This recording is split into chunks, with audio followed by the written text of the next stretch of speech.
번식을 위해서라면 꼭 사랑이 필요할까? 많은 동물의 얘들이 번식만을 위해서는 꼭 사랑이 필요 없다. 뭐 이런 많은 증거들이 있습니다. 이제 그 중에 한 가지가 물속에 사는 굉장히 작은 벌레인데요. 요즘 희한하죠. 눈이 없어요. 서로 못 봅니다. 얘네들이 교미하는 방법을 제가 보여드릴게요. 뭐냐면은 이 수컷이 가서 손가락으로 암컷 앞에서 이렇게 흔들죠. 그러면 암컷이 가만히 있다가 먹을 게 왔다고 생각을 해요.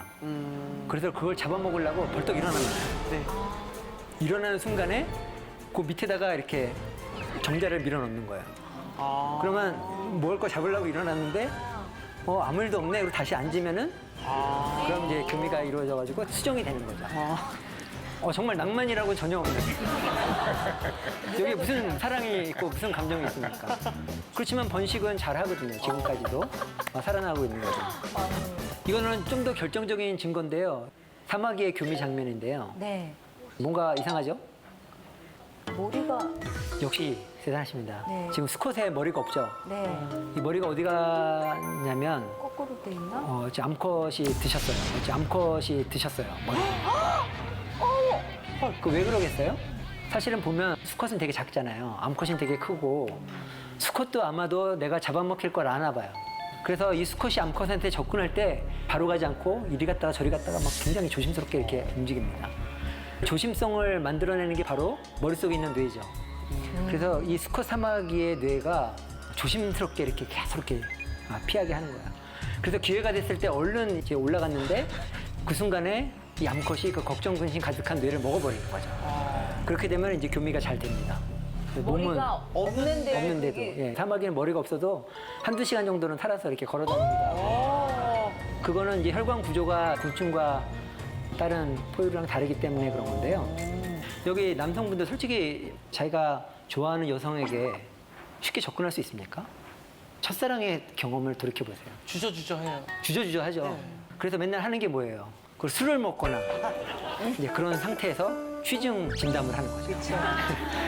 아무한테 접근하면 안 되고 신중하게 접근해라 하는 기능들이 전두엽에 관여합니다. 이마에 있는 부위인데요. 술을 먹게 되면 그 알코올이 전두엽 기능을 약화시키는 역할을 해요. 용기가 생긴. 그렇기 때문에 뇌가 없어진 상태가 되는 거죠. 네, 그래서 사랑을 자신 있게 고백을 하는 그런 거죠. 그러니까 이런 거를 보면 단순히 번식만을 위해서 사랑이라는 감정 그리고 거기에 관련된 우리의 좋은 기억들 그런 것들이 필요할까 그 의문을 제시하게 되는 거죠. 그래서 실제로 많은 동물들이 사실은 이렇게 가정을 이루지는 않아요.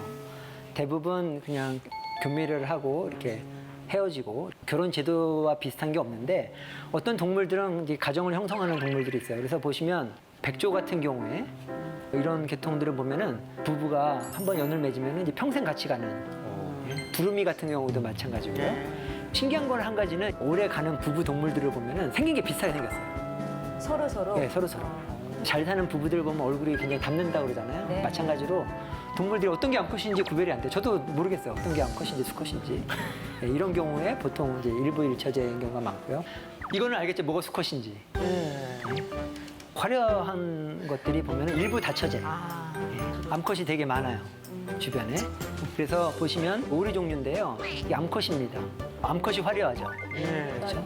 그래서 암컷이 많은 수컷을 거느리는 일처 다부제 케이스예요.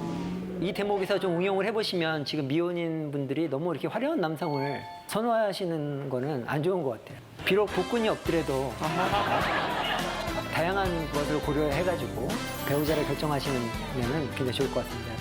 그렇다면 과연 사랑의 의미가 뭘까? 우리 욕정의 단계, 그 다음에 끌림의 단계를 넘어서 우리 정의 단계로 넘어가게 되죠. 네. 사랑에서 정으로 넘어가는 단계에서는 이미 뇌가 변하기 시작을 합니다.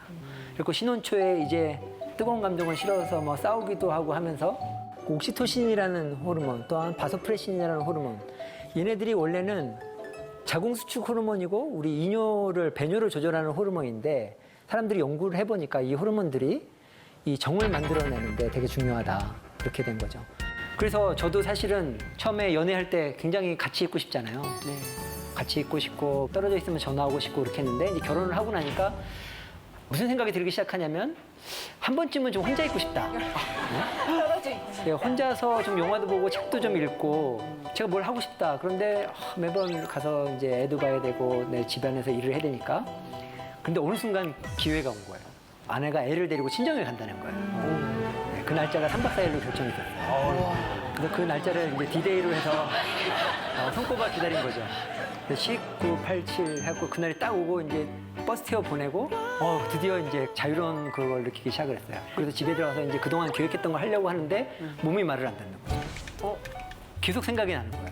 뭘 해야 되는데 계속 마음에 걸리고. 그래서 전화하고 잘 도착했냐고. 그래서 결국에는 버티다 그날 밤에 심야 열차를 네, 버스를 타고 약간 수습하신 여기까지. 예, 기억은 기억은 왜곡될 수도 있으니까. 예, 어쨌거나 이런 것들이 이제 정의 단계가 이제 되는 거예요. 뭔지 좀 아시겠죠, 그죠? 이제 그러면 정을 만드는 신경 기전은 뭔가에 대해서 말씀을 드리도록 하겠습니다. 최근 이게 밝혀진 건데요. 들쥐가 두 종류가 있어요. 바람피는 외도형 들쥐가 있고요. 여기 보시면 굉장히 가정적인 들쥐죠. 암컷, 수컷이 서로 이렇게 사이좋게 지내는데 과학자들이 이걸 가만히 안 놔두죠. 같은 들쥐인데 얘는 왜 가정적이고 얘는 웬 외도를 할까? 그래서 그 두 가지 뇌를 꺼내서 비교를 해봅니다.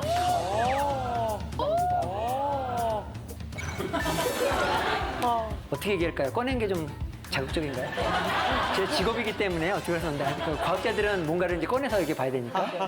그래서 그 두 뇌를 비교를 합니다. 비교를 해가지고 드디어 원인 물질을 찾아내게 돼요. 이 뇌를 이렇게 자른 단면인데요. 보시면 아래쪽에 까만 점 같은 게 보이시죠? 네. 그게 뭐냐면 배측 창백이라는 그런 뇌 부위예요. 특수 뇌 부위인데요. 시상하부에. 거기에 바소프레신 리셉터가 굉장히 수용체가 많이 발현이 됩니다. 아까 바소프레신이 굉장히 그 정을 만드는 데 중요하다고 그랬죠? 이 바소프레신 신호를 받는 그런 유전자가 굉장히 이 가정적인 생쥐에 많이 발현을 하고 있었던 거예요. 그래서 과학자들이 또 실험을 했어요. 그러면 바소프레신 수용체를 외도하고 바람피는 생쥐의 뇌에 넣어서 유전자를 발현시켜줘 본 거예요. 그랬더니 이 쥐가 그래프에서 보는 것처럼 가정적으로 변했어요. 우와. 그래서 과학에서 그 인과관계를 밝히게 된 거죠. 그래서 사람한테 적용할 수 있겠습니까? 없겠습니까? 있어요? 네, 굉장히 간절하게 원하시는 분이 있으신 것 같은데요. 사람한테서는 이게 불법 시술이죠, 그죠? 아, 그렇죠. 네, 그렇죠. 유전자를 발현시키려고 그러면 뇌에 여기 두개골에 구멍을 뚫고 거기다가 뇌 속에다 주사를 해야 되는데요. 있었으면 불티나게 팔리시죠. 이게 엑스레이나 MRI 같은 거 촬영하면 저렇게 나오기는 하나요? 그러게. 굉장히 좋은 질문인데요. 아직 사람한테서는 저 외도하는 사람과 가정적인 남자와 그 두 가지를 비교해 본 경우는 없습니다. 아마 사람한테서도 그걸 볼 수 있다 그러면 굉장히 좋을 것 같습니다. 예. 유전이요. 다들 외도의 이야기에 이렇게 예, 다들 너무 발끈하신 거 같아요. 대 관심이. 다른 기회에 특집으로 다루도록 하겠습니다. 그러면 과연 그럼 여러분들 여기 미혼이신 분들은 저 남자가 멋져 보이는데 저 사람이 어떤 성향을 가지고 있을까 궁금하시잖아요. 궁금하죠. 예, 그래서 이 외도형 수컷 쥐하고 가정적인 수컷을 이제 비교를 해봤어요. 이건 공간학습 능력을 테스트한 건데요. 희한하게도 외도를 잘하는 생쥐가 공간학습 능력이 뛰어난 거예요. 길을 잘 찾아요. 네, 길을 잘 찾아요. 왜 길을 잘 찾을까요? 외도형 생쥐가. 아무래도 다녀야지 이성을 좀 만날 수 있으니까. 운전진 씨 운전 되게 잘해요. 살아있는 내비게이션이에요. 아니, 길을 몰라요. 내비 없으면 아무데도 못 가요. 개그맨들 사이에서 길은 운전식 씨의 모르라는 길을 얘기가 몰라요. 있거든요. 길을 모릅니다. 이야. 답이 거의 맞았습니다. 뭐냐면 돌아다녀서 많은 암컷을 만나야 되는 필요도 있고요. 그 다음에 또 어디에 어느 암컷이 있는지를 잘 아는 거죠. 역시. 그렇죠. 저 옆 동네에 홀로 사는 암컷이 있더라. 여기도 있더라, 저기도 있더라. 다 이제 꿰고 있는 거죠. 야. 그래서 여러분 남자친구가 공간학습 능력이 좀 떨어지더라도 너무 실망하지 마시라. 가정에 충실할 가능성이 되게 높다고 생각을 합니다. 그러면 과연 정이라는 게 왜 생길까? 물론 정이 있으면 우리 가정적이 되고 자식들도 잘 보살피게 되고 이렇게 하잖아요. 근데 자크 판카셉이라는 박사님께서 긍정적인 감정을 만들어내는 뇌에 대해서 굉장히 관심을 가지시고 연구를 많이 하셨어요. 그래서 쥐를 이렇게 쓰다듬어주고 배도 긁어주고 이렇게 하다 보니까 쥐랑 친해졌는데 쥐가 친해질 뿐만 아니라 웃기 시작을 하는 거예요. 이렇게. 그래서 지금 보시면 이 장크 파카세 박사님께서 손으로 맨날 긁어주니까 손만 보면 이 쥐가 좋아서 이렇게 하는 거예요. 그리고 여러분들이 여기서 잘 안 들리실 텐데요. 손을 주고 이렇게 긁어줄 때마다 이 쥐가 소리를 내요. 키득키득키득키득 소리를 내요. 진짜? 자, 보세요. 된다. 찍찍찍찍 소리 나요. 사람이 하고 있는 건데요, 지금. 네, 아닙니다. 쥐가 하고 있는 거예요. 사실은 이 소리는 우리가 못 듣습니다. 이거는 초음파를 내기 때문에 우리가 못 듣는데 이거는 비디오 동영상에서 소리가 들리게끔 이거를 프리퀀시를 낮춘 거고요.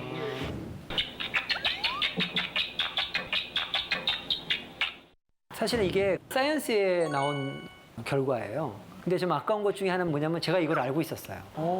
왜냐면 쥐가 사납고 그렇거든요. 근데 볼펜 같은 걸 이렇게 긁어주면 얘가 좋아가지고 이렇게 눕기도 하고 그랬던 거 알았어요. 그래서 실험할 때 항상 그렇게 했거든요.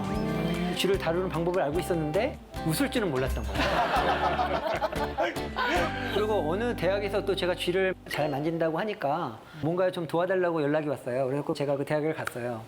그랬더니 거기 실험실 학생들이 흰 가운을 입고 이렇게 쫙 도요를 하고 있었어요. 그리고 저도 굉장히 으쓱해지잖아요. 그래서 제가 쥐를 만지는 사람으로서 이제 딱 가운데를 이렇게 흥분한 식으로 갔어요.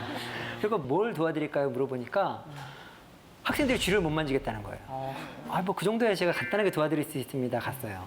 그런데 여러분 아셔야 될 게 쥐가 두 종류가 있어요. 생쥐가 있고 렛이라는 큰 쥐가 있잖아요. 아이고. 그리고 보통은 생쥐를 연구하시는 분들은 생쥐를 쥐라고 하고요. 렛을 연구하시는 분들은 렛을 쥐라고 합니다. 근데 그게 렛이었는데 그냥 렛이 아니라 굉장히 나이 들고 큰 렛이었어요. 그래서 이런 강아지만한 렛이 있었어요. 그래서 갔는데 강아지만한 렛이 이미 벌떡 일어섰어요. 이렇게. 눈을 이렇게 뜨고 거기가 식품영양학과였는데 뭘 잘못 먹이셨나 봐요. 그래서 얘가 공격성이 대단하게 돼서 이렇게 누런 이빨을 내밀고 얘가 일어서 있었어요. 뒤에서는 이제 박수를 치고 있고. 그다음부터 어떻게 했냐면은 내가 손에 피를 흘리는 한이 있어도 이거는 옮겨야 되겠다. 그렇게 생각하고 한 게 뭐냐면은 막대기를 하나 달라고 해서 볼펜으로 이렇게 긁기 시작을 했죠. 목욕을 안 하잖아요. 보통 실험실에서. 얘가 이제 몸을 대기 시작을 하든지 이제 긁어주니까 시원하니까 한 10분 있으니까 두루 눕더라고요. 그래서 제가 손으로 긁어주고 딱 들어서 이렇게 옮겼더니 그때부터 우루에 같은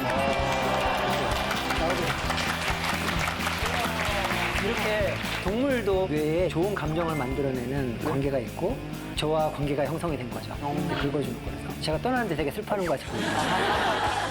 수많은 동물 중에 왜 쥐가 꼭 실험용이어야 되는 건가요? 다른 되게 많은 동물들이 있는데. 사실은 실험이 이게 쥐가 역사가 있습니다.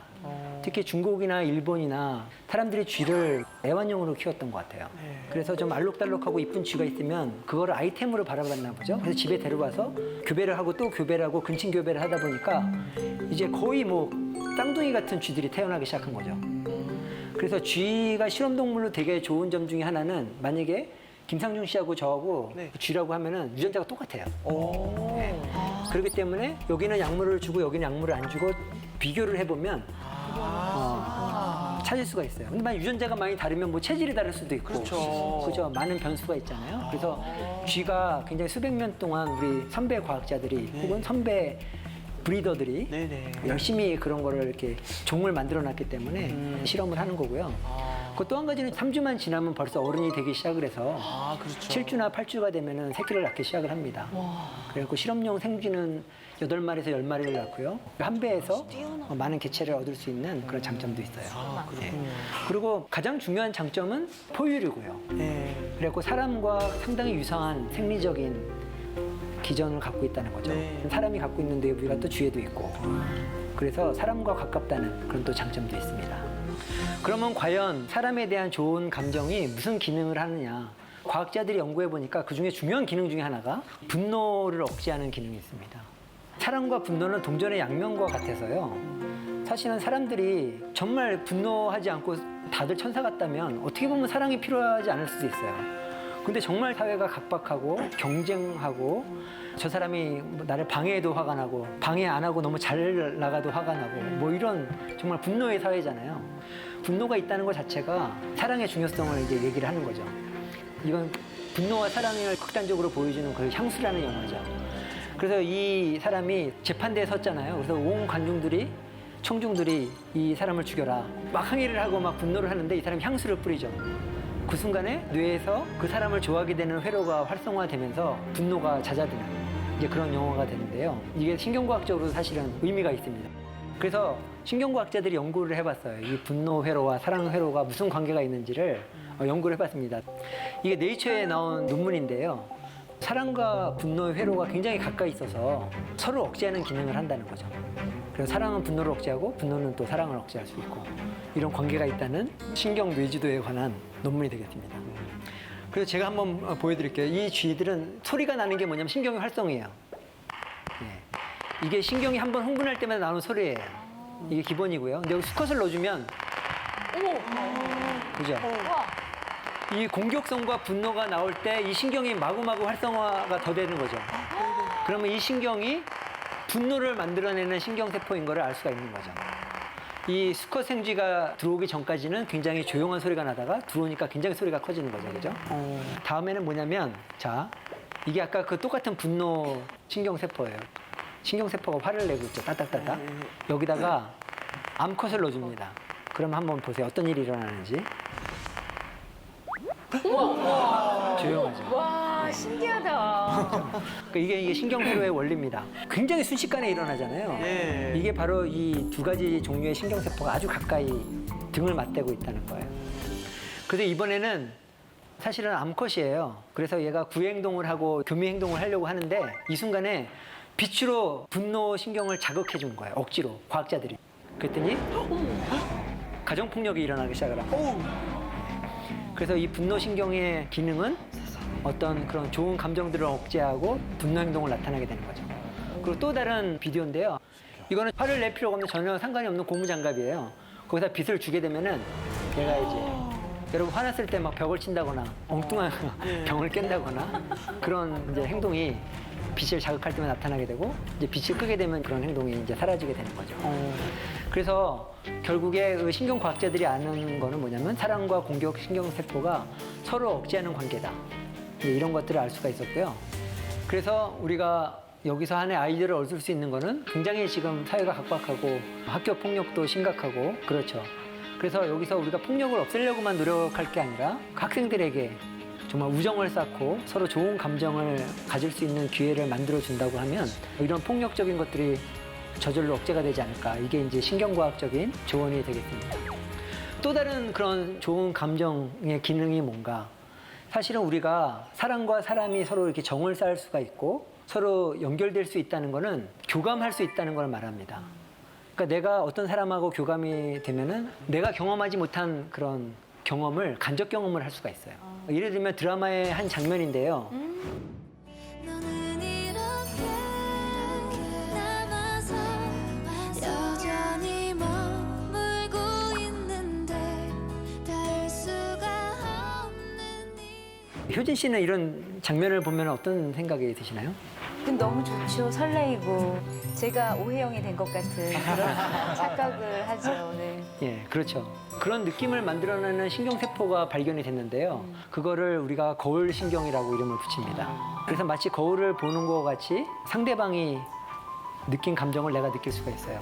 분명히 남자 배우가 여자 배우 어깨에 손을 얹었는데 시청하시는 아주머니들의 등이 따뜻하게 느껴져요. 맞아요. 그게 진짜 거울신경이 발효를 하기 때문인 거고 오해영이 된 느낌 같은 경우에는 입술에서 뭔가를 느끼시는 거죠. 저걸 보면서 저도 모르게 입을 자꾸 이렇게 내밀게 돼요. 이렇게. 예. 그게 바로 거울신경이 있기 때문에 이제 그렇습니다. 그래서 저도 사실은 집안에 들어가게 되면 그런 게 좀 싫더라고요. 드라마를 저런 장면을 보고 아내가 이렇게 몰입하고 있는 장면을 보면 기분이 별로 안 좋더라고요. 별에서 온 그대 정말 이해가 안 되는데 어쨌거나 외계인을 좋아하는 거잖아요. 외계인도 외계인 나름이죠. 김수현 씨가 굉장히 열연을 펼치셨는데 연기력은 출중하지만 저는 이렇게 감정이 별로 안 좋았어요. 그래서 제가 옛날에 실험실에서 맹꽁이를 키웠었는데 맹꽁이 이름을 제가 김수현이라고요. You want my destiny. 그대 어떻게 보면은 저는 이제 우주라는 표현을 하는데요. 그 우주가 각자 30년 내지는 그보다 더 각자의 삶의 궤도를 돌다가 갑자기 만났는데 저는 갈등이 없다는 것이 오히려 이상합니다. 아마 이제 안 싸운다는 건 뭐냐면 지금은 너무 좋으니까 뭐 쉽게 양보해주고 이해해 주려고 하는 거죠. 그런데 좀만 있어봐라. 좀만 있어봐라. 결혼이라는 거는 사실 현실이라서 현실적인 문제들이 발생을 합니다. 우리나라가 이혼율이 굉장히 높다는 거 여러분들 알고 계시죠? 뭐 아시아에서 1위다 이런 거 보면 좀 가슴이 아프기도 한데 어떻게 보면은 이것이 우리의 현실이어서 이런 현실을 잘 좀 해결해 나가면 좋겠다 또 그렇게도 생각을 해봅니다. 최근 이혼 법정에서 여러 가지 이제 핫 이슈가 있는데요. 오늘 5가지 키워드를 좀 준비를 했어요. 2020년 신문사에서 설문조사를 했는데 기혼 남성의 41.3%가 외도를 한 경험이 있다라고 얘기를 하고 여성의 경우에도 24.4% 정도가 그런 경험이 있다고 얘기를 했어요. 그러면은 기혼자 중에서 3명 중에 1명 정도는 외도를 한 경험이 있다 이렇게 볼 수 있는데 사실은 이제 이 외도 문제가 갈수록 진짜 많은가 봐요. 그래서 뭐 인터넷 카페 같은 데서 이런 것들을 얘기하는 것들이 굉장히 많이 만들어지고 있다는 뉴스 들어보셨을 거예요. 거기에 화제가 된 은어들이 좀 있더라고요. 오늘 초성 퀴즈를 마련해 봤는데 한번 맞춰보실까요? 자, 이건 무슨 뜻일까요? 감시. 감시 떴다 피해라 막 이럴 때 쓰는 네. 검사. 휴대폰 검사? 오늘 검사 당했다? 검사 당했어. 네. 또 이건 뭘까요? 기역, 니은, 미음, 이응. 네. 겁나 미워. 검남이요. 겁나 미워. 네. 계속 한번 해볼까요? 3번째. 진짜 어려운데? 뒤에가 커플이구나. 구구 커플. 구구는 뭐예요? 구구. 닭살 커플. 구구. 금기 커플. 금기 커플. 겁나 미워, 금기 커플. 네. 말 된다, 그죠? 겁나 미워, 금기 커플. 네. 마지막, 대망의 4번째입니다. 지지리. 지지리. 네. 그죠? 찌질이. 찌질이. 찌질이를 좀 이렇게 약하게 해서 지지리. 이거 정답을 한번 공개해 볼까요?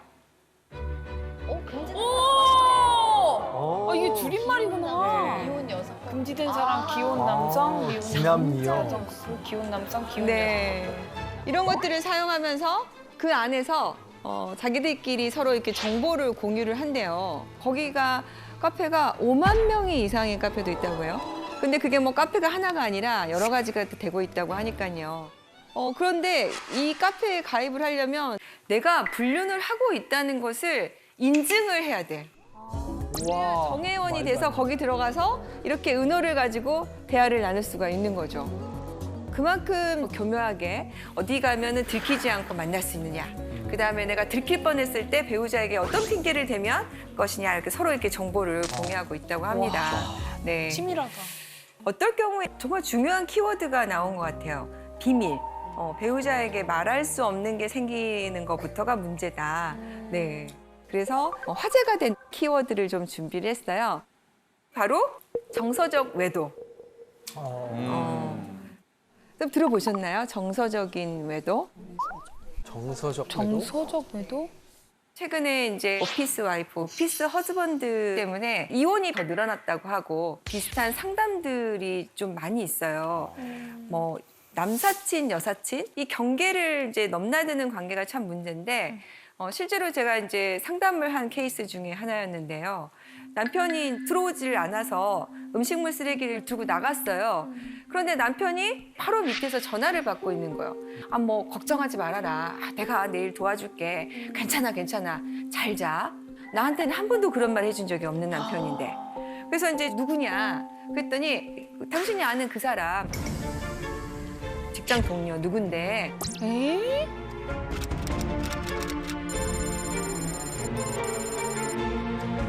그래서 이제 그때부터 좀 남편의 행동을 유심히 관찰하기 시작을 했는데 남편이 휴대폰을 놓지를 않고 계속해서 들고 있는 거죠. 그래서 남편이 이제 자는 틈을 타서 휴대폰을 좀 봤는데 잘 자라고 서로 안부를 전하고 매일 점심을 같이 먹고 그런데 잠자리를 나눈 흔적은 없어요. 특이했던 거는 그 여성분이 운전면허를 막 따니까 운전 연수도 시켜주고. 네. 외도네. 외도다. 그래서 남편한테 이게 뭐냐 그랬더니 이런 거 가지고 왜 화를 내느냐. 직장에서 친하게 지내다 보면 이 정도는 해줄 수 있지. 그리고 나한테 좀 가르쳐달라고 하길래 내가 좀 가르쳐줬다. 그리고 이분은 나하고만 이렇게 친하게 지내는 게 아니라 다른 사람하고 다 친하게 지내는 사람이다. 근데 보니까 성격이 되게 좋아서 사실 좀 그런 것 같기도 해. 그런데 우리 남편하고 너무 많은 대화를 나누는 거죠. 그래서 부인이 여기에 대해서 이제 이런 관계를 좀 정리해달라. 이렇게 친하게 안 지냈으면 좋겠다고 요청을 했습니다. 그런데 남편의 반응은 오히려 화를 내면서 부인을 의부증으로 모는 거죠. 그래서 이혼 소송을 제기할까라고 이제 고민을 하고 상담을 오신 거였어. 자, 이렇게 이혼 청구를 한다면 이혼 사유가 될 수 있을까요? 사회적인 관계에 이르지 않으면 이 경우에는 이혼 사유가 되지 않는다라고 생각을 하는데 실제로 지금 가정법원에서 부정행위라고 했을 때는 훨씬 넓게 봐요. 그래서 야심한 시각에 갑자기 서로 하트를 주고받는다. 아무 말 없이. 네. 그리고 잘 자? 자고 있어? 이렇게 야심한 시각에 한다. 그러면 이것만으로도 넓게 봐서 부정행위다라고 지금 법원이 보고 있습니다. 서로 일을 돕다 보면 또 친밀한 관계가 되고 또 배우자하고 나눌 수 없는 얘기를 나눌 수 있는 관계가 또 되기도 하죠. 그런데 정말 중요한 문제는 배우자가 싫어할 것 같아서 얘기를 안 하다가 비밀이 생기기 시작하는 경우 결정적으로 배우자가 이 관계를 정리하라고 했는데 그거를 정리하지 못하는 경우 이건 이혼 사유가 될 수 있다고 생각을 합니다. 그래서 이에 대해서 조금 오해가 없으셨으면 좋겠고요. 이런 일이 생기면 배우자에게 단호하게 나는 이런 게 싫다. 나는 이것을 안 했으면 좋겠다. 이 관계는 정리했으면 좋겠다라고 저는 얘기를 해주셨으면 좋겠습니다. 근데 이제 문제는 아까 제가 말씀드린 사례에서 휴대폰을 몰래 보는 게 문제예요. 그죠? 네, 많이들 알고 계시지만 배우자의 경우에도 비밀번호를 공유하지 않은 상태에서 들어가서 보는 것은 개인정보법 위반이고요. 비밀침해죄가 됩니다. 그래서 정말 이게 뭔가 있는 것 같은데 어떻게 하면 좋을지 해가지고 가끔 이제 저희가 상담해 오시는 분들 보면 탐정업체, 흥신소 업체, 조사 업체를 좀 소개해 주실 수 없냐 막 이렇게 많이 문의를 해 오세요. 그런데 이게 지금 개인정보를 침해하고 이렇게 뒤따라다니고 하는 것은 전부 다 불법입니다. 그리고 현재 법원에서는 위법하게 수집한 증거는 채택을 하지 않으려고 해요. 네.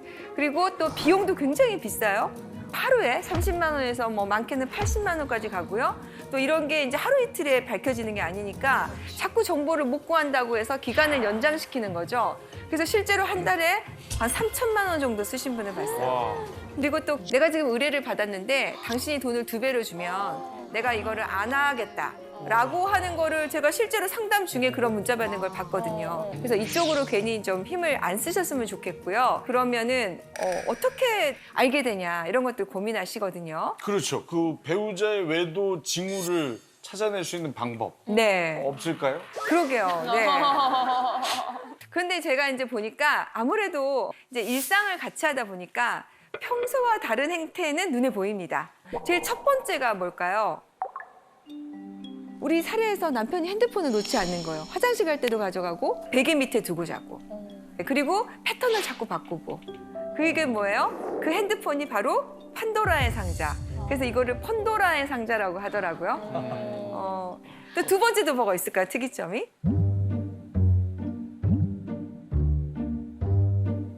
어디서 제일 많이 들킬까요? 차.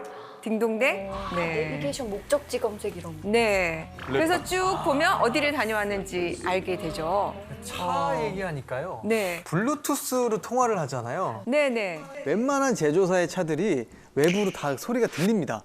은밀하게 통화를 하다가 와이프가 지하주차장에서 쓱 지나가다 뭔 소리지 하고 딱 듣는 순간 모든 내용이 다 발설됩니다. 중계가 돼버리는 거죠. 네, 그러니까 이제 네. 지하주차장에서 특히나 울림이 많은 곳에서 이렇게 통화를 하실 때 블루투스를 좀 작게 해놓으시거나 안에서 이렇게 그냥 전화로 아니 이렇게 정보를 주시면 어떡해요? 네. 차 안에서 바로 핸드폰하고 연동이 되잖아요. 네네. 그럼 운전하는 중에 어떤 일이 발생하냐면 오는 문자 메시지나 SNS들이 이렇게 화면상에 나타나요. 잘못 누르면 음성으로 이렇게 문자를 읽어주거든요, 차에서. 그래서 이런 분들은 내비게이션을 안 쓴답니다. 네. 와. 근데 그런 얘기 있더라고요. 바람을 한 번도 안 피운 사람은 있어도 한 번만 피우는 사람은 없다고. 그러니까 습관적으로 계속 이렇게 외도를 하게 된다는 건데 아무래도 이렇게 사건 맡으시면 그런 사람들 실제로 보시잖아요. 그런 외도하는 사람들만의 공통점 같은 게 있을 것 같아요. 솔직히 말씀드리면 공통점은 참 찾기가 어려워요. 정말 안 할 것 같으신 분들, 정말 이런 분이 하실 것 같은 분들까지 있기 때문에 공통점은 어려운데 이제 이분들의 특징이라고 한다면 다른 사람에게 상처 주는 거에 대해서 굉장히 좀 무감각하다는 거. 그래서 오히려 본인이 큰 소리 치는 경우가 많다. 여러분들 그 유책 배우자 이혼 청구라고 들어보셨습니까? 쉽게 얘기하면 바람 피운 사람이 오히려 큰 소리 치면서 적반하장으로 이혼하자고 하는 거죠. 내가 들켰어요? 그러면은 배우자에게 미안하다고 해야 되는데 오히려 왜 다른 사람들은 가만히 있는데 너만 그러냐? 이 정도는 다 누구나 하는 거 아니냐? 내 친구들 다 물어봐도 다 괜찮은데 나만 지금 이렇게 산다라고 하면서 오히려 이혼 청구를 하는 경우가 있죠. 실제로 이제 사례를 이제 좀 소개를 해드리면.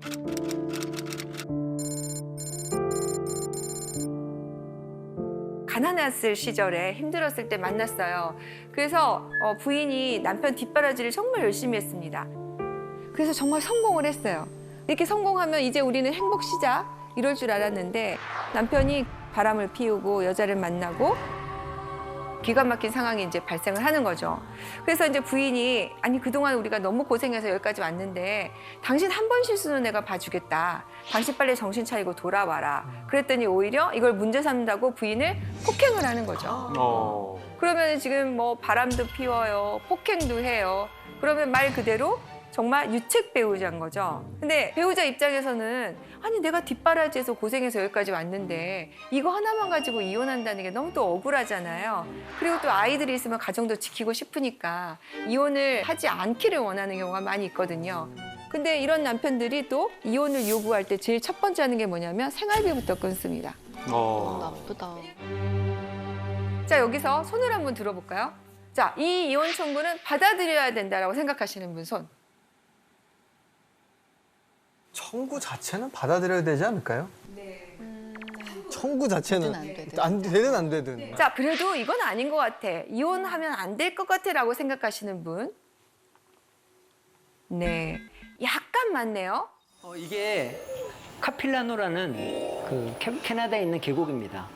이 계곡이 굉장히 그 멋있는 계곡인데요. 다리가 2개가 있다고 그래요. 굉장히 차도 편하게 다닐 수 있는 굉장히 큰 다리가 하나 있고요. 요거는 막 흔들다리인데요. 거의 한 사람이 이렇게 지나갈 수 있는 그런 다리입니다. 근데 과학자들이 실험을 했어요. 이 편한 다리 끝에도 그 아름다운 그 여성을 세워놓고 거기서 설문조사를 하게 하고요. 아주 가느다란 다리 끝에서도 아름다운 여성이 이제 설문조사를 했어요. 아름다웠다는 얘기는 없었던 것 같아요. 그냥 여성. 그래서 2가지 그룹을 비교를 해본 거죠. 큰 길을 이렇게 걸어와서 여성과 설문조사를 한 거죠.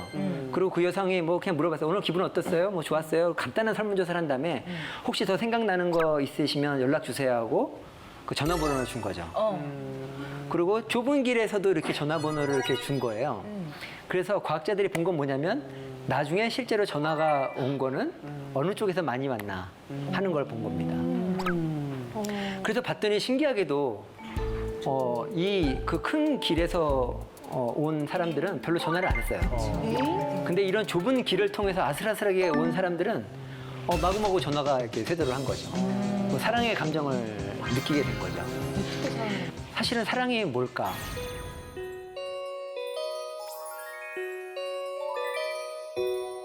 우리 감정이라는 건 알지만 그 사랑이 뭘까에 대해서 확실히 모릅니다. 사랑하기 때문에 가슴이 뛴다고 생각을 하잖아요. 예? 그래서 사람들이 이런 종류의 실험을 한 거예요. 그 실험을 해보니까 그 관계가 명확하지가 않아요. 그리고 오히려 우리가 가슴이 뛰기 때문에 이게 사랑이 아닐까 이렇게 생각을 한다는 거죠. 다리를 건널 때 얼마나 심장이 뛰었겠어요. 땀도 나고. 그리고 심장이 뛰는 상태에서 어떤 사람을 봤을 때 내가 심장이 뛰네? 저 여성을 봤을 때 이게 사랑일까? 하고 나중에 전화를 하게 되는 거죠. 그래서 여러분 사실은 이런 원리들을 활용하고 계십니다. 연인들을 보면은 보통 뭐 이렇게 연애를 할 때 어디 가서 이렇게 같이 명상하고 이렇게 안 하시잖아요. 저 롤러코스터를 탄다거나 그죠? 뭐 이렇게 하시잖아요. 그리고 가도 뭐 전통 찻집보다는 커피집 많이 가시고 이렇게 하시잖아요. 그 이유가 그런 거예요. 같이 이렇게 롤러코스터를 탈 때 심장이 뛰고 막 교감신경 활성화되고 항상 그 옆에 있을 때 그 사랑의 연결고리가 이제 형성이 된다는 거죠. 이제 그게 이제 패턴 완성으로 설명할 수가 있게 되는 거고요. 그래서 오늘 이 그 뇌가 사랑을 어떻게 느끼고 행동하는지에 대해서 한번 말씀을 나눠보고자 하겠습니다. 그 헬렌 피셔 박사님이 사랑의 3단계에 대해서 얘기를 했어요. 그러니까 우리는 단지 사랑이라는 거를 어떤 뜨거운 감정으로만 생각하는데 생각보다 복잡하다. 이 사랑이라는 것들이 첫 번째는 욕정의 단계가 있습니다. 뭐냐면 우리가 대상이 없어도 기본적으로 나도 사랑에 빠졌으면 하는 그런 느낌들이 항상 있어요. 네, 그런 에너지가 있어요. 그런 게 욕정의 단계고, 그다음에 끌림의 단계는 뭐냐면은 목표를 찾은 거예요. 그래서 딱 보면 이제 그 사람밖에 안 보여요. 아웃포커스 되고 그 사람만 보이는 이제 그런 단계가 되는 거죠. 그리고 애착의 관계는 뭐냐면은 그런 떨림이나 그런 건 없지만은 이제 배우자로서 이제 평생 같이 할 수 있는 그런 연결이 소위 말하는 그 정의 단계, 정으로 사는 단계. 이제 거기에 이렇게 3단계로 나눠지게 됩니다. 그래서 먼저 여기 계신 분 보니까 다들 이렇게 굉장히 점잖으시고 욕정이 별로 없으신 것 같아요. 그래서 참 이게 가기가 어렵네요. 예, 이게 또 다른 실험인데요. 칵테일 파티라는 그런 실험입니다. 여기는 그 실험을 당하는 사람도 있고 실험하는 사람도 있고 섞여 있어요. 예, 그래서 옆에 테이블에서 얘기하는 소리가 잘 안 들리잖아요. 그죠? 어느 정도로 안 들리냐면 옆에 사람들이 갑자기 그 영어를 하다가 갑자기 이탈리아 말을 하고 갑자기 중국말을 해도 못 알아들어요. 바뀐 거를. 그런데 옆에 소리가 들리는 경우가 있어요. 자, 무슨 소리가 들릴까요? 그러니까 어떤 내용이 귀에 솔깃하게 이렇게 들어오게 될까요? 뭐 전화번호 전화번호. 어디 사니? 905 이런 거. 그래서 과학자들이 여러 가지 실험을 해봤어요. 실험을 해봤더니 주로 자기 이름이 나올 때, 그렇죠. 이름이 나올 때 이거 굉장히 중요한 문제잖아요. 누가 내 얘기를 하고 있는 거잖아요. 그래서 예, 그런 경우가 있고, 두 번째는 뭐냐면 약간 성적인 단어가 나올 때. 여기 실험에서 여러 가지 실험을 했지만 그중에 결론 중에 한 가지가 뭐냐면 우리가 이름과 성적인 그 단어와 같은 걸 달리 해석하면 우리 생존과 그 번식에 굉장히 민감하다는 거죠. 평상시에도. 그렇죠, 효진 씨? 잘 들리죠? 이름이. 네네. 예, 그러니까. 가끔가다 제가 이렇게 이름을 불러주면 학생들도 이렇게 자다가 이렇게 깨어나게 됩니다. 맞아. 잠결에서도 이름 소리는 네, 들리더라고요. 그렇죠. 잠결에도 계속 듣는 능력이 계시잖아요. 그렇구나. 비정상이니까. 이거는 저희 카이스트 교수님께서 본인의 경험을 얘기해 주신 건데요. 결혼식장에 이제 신랑 입장에서 이렇게 걸어가고 있었던 거예요. 너무 긴장해서 가고 있는데 그 순간에 놀란 게 한 가지 있다는 거예요. 이 교수님이 입장을 할 때 주변에 여성분들을 이렇게 그걸 스캐닝하고 있다는 거예요. 혹시 어떤 이쁜 분이 계신가 하고 이렇게. 옛날 여자친구가 봤을까 봐 그런 생각이 나니까. 뭐 그럴 수도 있고요. 그래서 본인이 내가 왜 이러지 이러면 안 되겠다고 이렇게 한번 다시 마음을 다시 고쳐잡았다는 그런 말씀이 어떻게 있더라고요. 그건 뭘 말하는 거냐면 벌써 우리 본능이죠. 본능적으로 남자들은 이렇게 주변의 여성들을 이렇게 보는 그분이 뇌가 이상해서가 아니라 원래 그렇게 돼 있습니다. 그래서 오히려 어떤 분들은 시선을 김상준 씨 같은 케이스인데 이렇게 딱 시선을 고정하고 가시잖아요. 그러니까 엄청 노력하시는 거예요. 원래는 이게 자동으로 돼야지 정상입니다. 그래서 이게 굉장히 선인들의 지혜인데요. 우리 전통 진짜? 우리 전통 원리에서는 그 유교식 전통 혼례에서는요, 이게 얼굴을 이렇게 가립니다. 야, 신랑. 진짜 지혜로우시. 근데 이게 이렇게 해야 되겠다. 확실히 그 의도는 모르겠어요. 이게 신랑이 이렇게 그 눈빛을 이렇게 그 하는 게 안 좋으니까 가린 건지, 아니면 신랑으로 하여금 한 번 더 기회를 주기 위해서 이렇게 한번 볼 수 있게. 볼 수 있는, 마음 놓고 볼 수 있는 기회를 준 건지 모르겠지만 어쨌거나 이렇게 얼굴을 가리는 장면이고요. 그리고 이거는 뭐 걸어가는 거니까 별로 위험하지 않아서 괜찮다고 생각이 드는데 다음 보여주시죠. 이렇게 말을 타고 갈 때도 어이구 세상에. 이렇게, 그래서 앞에 이렇게 한 분이 대신 끌어주시고 이렇게 시선을 이렇게 오로지 나는 나의 신부만 생각할 수 있는 그런 배려. 굉장히 좋은 제도라고 생각을 합니다. 그래서 여기 미혼이시죠? 네, 미혼입니다. 지원 씨? 네. 네네. 한번 이런 것들을 사용해 보시는 것도 괜찮을 것 같아요. 신랑 입장시에. 아 제가요? 아니면 경주마처럼 이렇게 해놔야 될 것 같아요. 예, 그래서 남자들이 그 사고가 나는 경우를 보면 굉장히 유명한 그 사진 그림이죠. 그 여성에게 그 시선을 주는 바람에 난 사고 장면들, 그 위험한 장면들에 대해서 이렇게 얘기를 한 겁니다. 근데 이게 아까도 말씀드렸다시피 이게 정상적인 반응이에요. 이거를 너무 이렇게 안 좋게만 보시면 안 됩니다. 실제로 이렇게 굉장히 그 지적으로 그 성숙한 사람들도 어쩔 수가 없어요. 보시면 그 각국의 정상들의 경우에도 굉장히 정치적으로나 존경받는 분들도 순간적으로 자동으로 이렇게 되는 그런 측면이 있는 거죠. 아니, 그러면 선생님, 네. 남자친구랑 여자친구랑 데이트하다가 짧은 치마를 입은 여자가 지나갈 때 고개를 돌리는 걸로 절대 싸우면 안 되는 건가요, 그러면?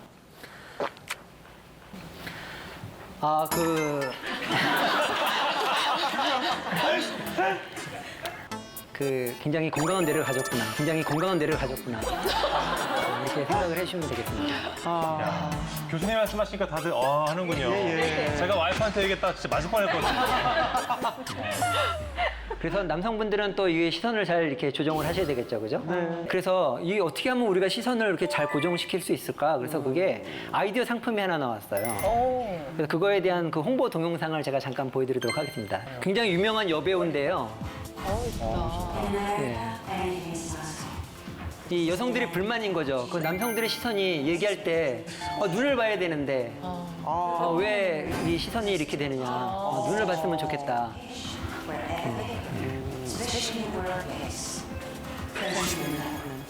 그래서 이분들이 상품을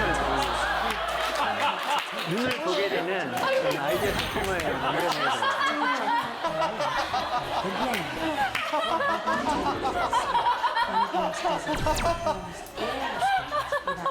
세상에. From head to tail, reusable and easily.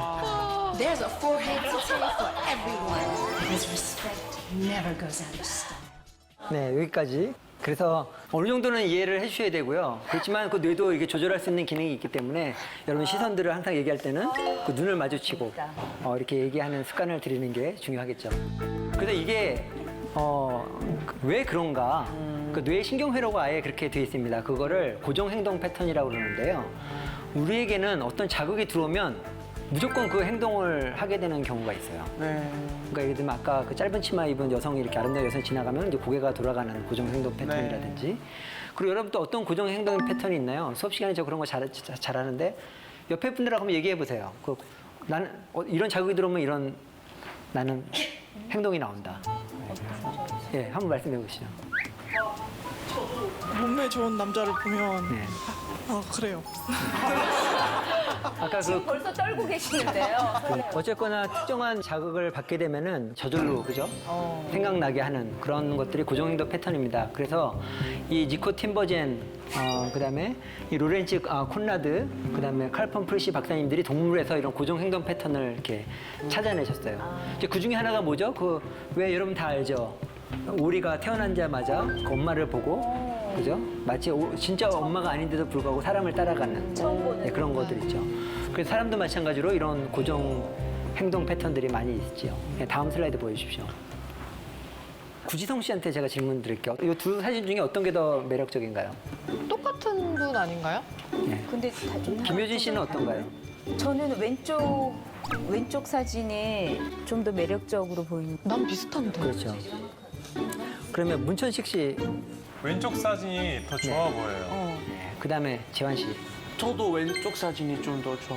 예, 이게 실제로 논문에 나온 실험인데요. 남성분들하고 여성분들하고 실험을 해보면 여성분들은 대부분 다 50대 50, 뭐 다 착하게 보인다, 뭐 이쁘네 이렇게 보이는데요. 남성분들 한번 손 들어 보십시오. 이쪽 여러분 보시기에 왼쪽이 더 약간 매력적이다. 예, 대부분 남성들이 손을 드시는데요.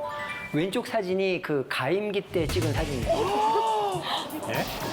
그리고 이쪽 사진이 에이, 설마. 정말입니다. 남성분들 한번 손 들어 보십시오. 이쪽 여러분 보시기에 왼쪽이 더 약간 매력적이다.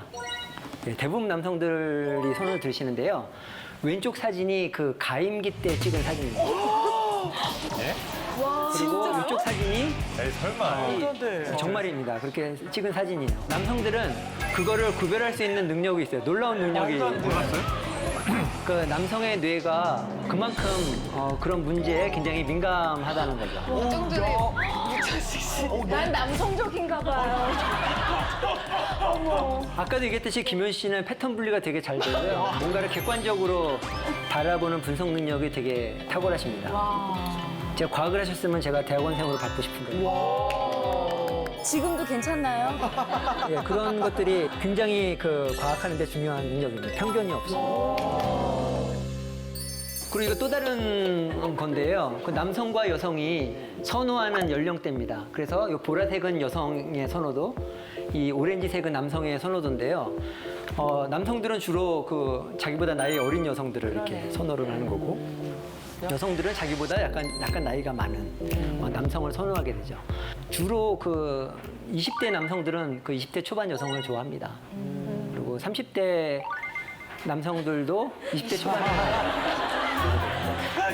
40대 남성. 저도 40대지만 20대 초반 여성이 아름답게 보이고, 하다못해 10대한테 물어봐도 이건 인종과 관련이 없습니다. 모든 나라와 관계없이 이제 그런 선호도를 보이게 됩니다. 이것도 재밌는 실험인데요. 그 모르는 남녀를 이렇게 만나서 대화를 한 다음에 당신이 언제 나쁜 생각을 한번 했습니까? 이렇게 설문조사를 그 보면은 남성 같은 경우에는 처음 만난 지 1시간부터 생각을 시작을 해서 정말. 벌써 그 하루가 지나고 일주일이 되기 전에 이미 평균치를 넘어섭니다. 모든 남성들이 내가 이렇게 잘 될 수도 있겠다 그렇게 생각을 합니다. 근데 반면 여성들은 신중하죠. 적어도 이 0, 제로선을 비롯해서 적어도 6개월 정도는 이제 지나야 이제 그만큼 이제 신중하다는 거예요. 그 뭔가 약간 조급해 보이고 뭔가 신중해 보이는 이 차이가 그러니까 어디서 올까? 결과적으로 이제 남자 여자의 뇌가 이제 다르다는 거죠. 그래서 기본적으로 여성의 뇌는 계산이 빠르다고 할 수가 있습니다. 그 똑똑한 효진 씨한테 물어볼게요. 이 전체적인 이 아름다운 동화의 공통적인 결론이 뭔가요? 일단 남자가 능력이 많죠. 예, 네, 다 그렇죠. 왕자님들이시잖아요. 그렇죠. 왕자님이래야 네. 되잖아요. 그래서 보시면 슬리핑 뷰티 같은 경우에는 정말 이게 말도 안 되는 건데 자고 있었어요. 허락도 안 받았어요. 예. 근데 키스를 하잖아요. 그죠? 지금 기준으로 보면 이건 완전히 성추행인데 용서가 되는 이유는 왕자님이시잖아요. 왕자님이니까. 에이, 더러운 세상. 그래서 원래 원작에 보면은 이 여성이 임신을 하게 되는 그런 원작에는 그렇게까지도. 왕자에는요? 그다음 뷰티 앤 비스트. 굉장히 못생겼잖아요. 흉측하게 생겼음에도 그렇죠. 불구하고 괴물이지. 이 사랑이 이루어지는 이유는 왕자님이니까. 원래 왕자님이셨죠. 그죠? 돈이 많은 왕자님이셨고. 그다음에 저는 정말 억울한 게 개구리 왕자. 이건 개구리잖아요. 그죠? 이건 개구리잖아요. 이거는 척추동물 중에서도 제일 하등한 양서류예요. 양서류임에도 불구하고 결국에 용서가 되는 이유는 왕자님. 왕자였다는 거죠. 나중에 왕자로 환생을 한다는 거죠. 그리고 신데렐라도 마찬가지고요. 그죠? 그 아까 나중에 나오겠지만 왕자를 꼬시기 위해서 이제 신발을 하나 벗어놓고 적극적인 그런 남자의 패턴 완성을 활용을 하죠. 이 백설공주 이야기도 너무 슬픈 이야기죠, 그죠? 일곱 난쟁이가 정말 열심히 잘해줬어요. 이용을 불구하고 불쌍하다, 불쌍해. 왕자님을 찾아서 떠나는 백설공주 이야기. 예, 정말 슬픈 이야기죠. 근데 여기서 우리가 얻을 수 있는 교훈은 이게 보는 기준이 다르다.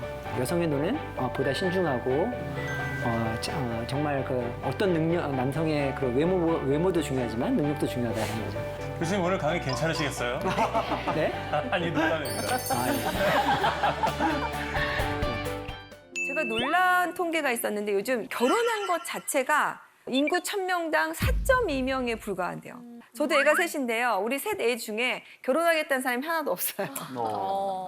결혼을 안 하는데 또 우리가 연애를 안 할 수도 없잖아요. 네네. 그리고 또 동거하는 거에 대해서 우리도 이제는 많이 조금 개방적인 생각을 하고 계시는 것 같더라고요.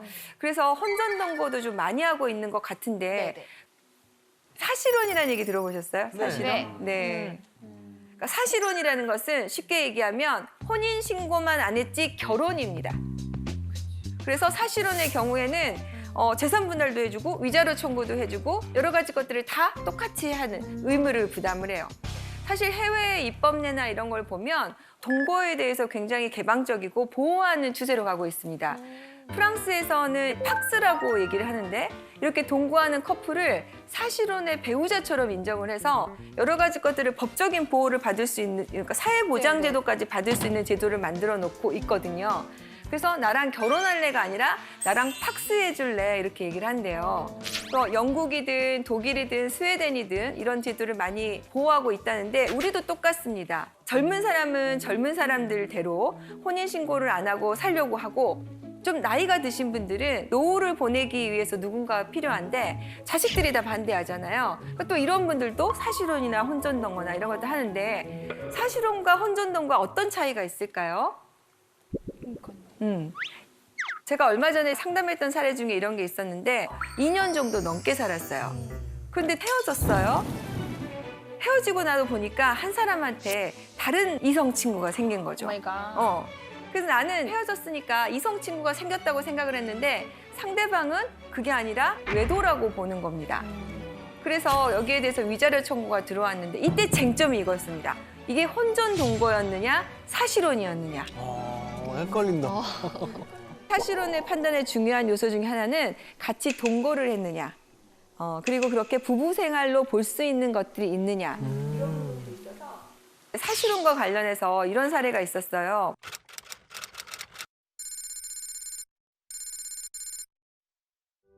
나는 결혼을 했다고 생각을 하고 서로 뭐 부모님들도 인사하고 결혼식도 올리고 했는데 막상 혼인신고를 할 때가 되니까 남편이 우리 조금 뭐 이렇게 서두를 거 있어. 요즘은 뭐 다 안 하고 산다는데 부인도 왠지 자존심이 상하잖아요. 내가 그래도 혼인신고를 해달라는 것도 그렇고.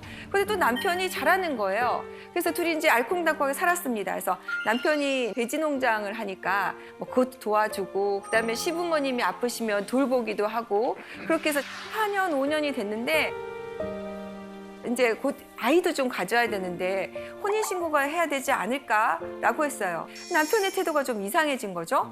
보니까 남편 주머니에서 모텔 영수증이 발견된 겁니다. 네.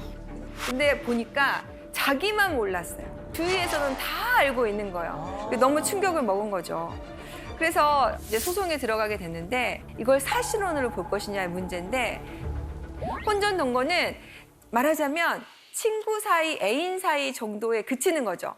그래서 호칭 자체가 좀 다르죠? 뭐 여자친구, 남자친구. 여자친구, 남자친구죠. 며느리나 뭐 사위 이런 표현을 쓰지 않는 겁니다.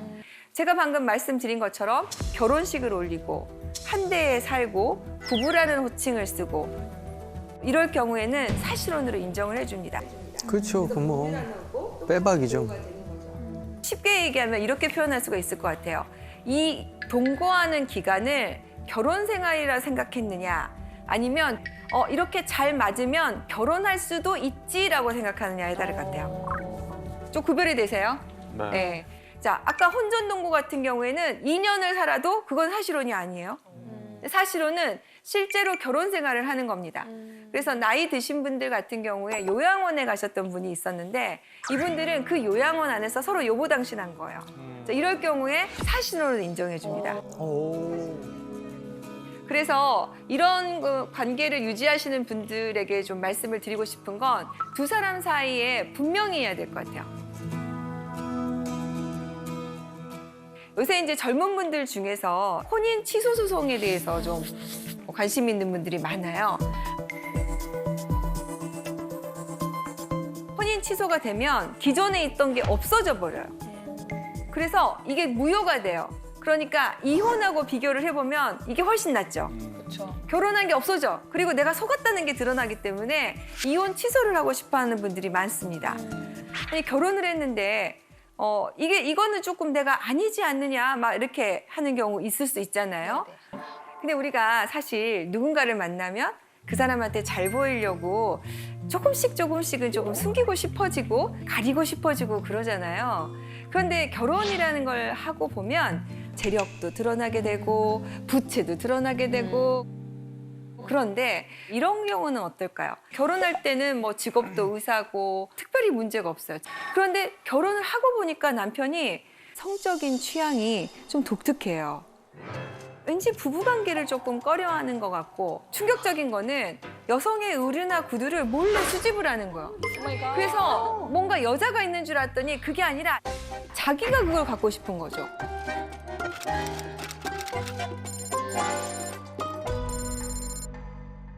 결혼을 하고 보니까 남편이 다이어트 약을 먹는 거예요. 그러면서 여성의 몸매에 대해서 너무 관심을 가지고 자기도 그런 몸매가 되고 싶어 하고 아, 저렇게? 자기가 그 옷을 입고 자기가 그 가방을 들고 어머나. 정말 더 충격적인 것은 부인이 화장실에 있는데 갑자기 들어와서 여성들은 소변을 볼 때 화장지를 몇 칸을 사용해. 여자는 화장지를 어떻게 써? 이런 변태적인 성향까지 보이는 거죠. 이럴 경우 어떨까요? 이것이 과연 혼인 취소 사유에 해당하느냐? 이게 실제로 가정법원에서 문제가 됐습니다. 그래서 이혼 취소에 해당하려면 법에 정하는 사유에 해당이 돼서 내가 정말 속아서 만약에 이걸 알았다면 절대 결혼하지 않았을 것이다. 그 정도 사유가 돼야 혼인 취소가 되거든요. 그래서 이 사례는 혼인 취소에 해당한다고 판결이 났습니다. 근데 이건 어떨까요? 어떤 여성이 있었는데요. 성폭행 피해를 당한 경험이 있어요. 아주 어렸을 때. 그래서 이걸 어떻게 본인이 할 수가 없어서 임신이 된 것도 해결을 할 수가 없었어요. 그래서 어쩔 수 없이 아이를 낳게 되고 그 아이를 입양 기관에 보냈습니다. 그렇게 해서 이제 어느덧 과거는 조금씩 상처가 아물어 가고 사랑하는 사람을 만났어요. 그래서 그 사람하고 결혼을 하게 됐습니다. 그런데 이 사람을 사랑하니까 이거를 계속 왠지 감추는 것은 사랑에 대한 도리가 아닌 것 같아. 그래서 어느 날은 결심을 하고 고민을 하다가 털어놨어요. 근데 남편은 그 얘기를 듣더니 속아서 결혼을 했다. 내가 이런 사람이었으면 안 할 텐데 심지어 아이까지 있단다 라고 하면서 그래서 혼인 취소 소송을 걸어왔습니다. 남편이? 즉시. 네. 이 경우에는 어떨까요? 남편이 취소 소송을 네, 걸었어요? 소송을 걸어왔습니다. 이 경우에는 어떨까요? 참 어려운 문제죠. 바로 답변할 수 없을 것 같아요. 남성의 입장도 이해를 가죠. 결혼할 때 전에 혼인이 있었던 것들, 그다음에 특히 또 자녀가 있었던 것들, 재산 문제 어느 정도는 다 고지해줘야 할 의무가 있는 겁니다. 그리고 그 사람에게 선택할 수 있는 기회를 줘야죠. 그런데 이 경우에도 그럴까? 법원은 이 경우에는 그러지 않아도 된다고 판결을 했습니다. 내가 어쨌든 피해자였고 나의 개인적인 사생활이고 중요한 부분은 또 아이를 내가 현재 양육하고 있는 것도 아니고 그 아이는 입양을 보내서 그 관계는 단절이 다 됐어요. 그래서 나의 상처, 남들이 알았으면 안 되는 나의 사생활의 비밀 같은 부분까지 고지해야 할 의무는 없다라고 판결을 했습니다. 그래서 혼인 취소는 안 된다.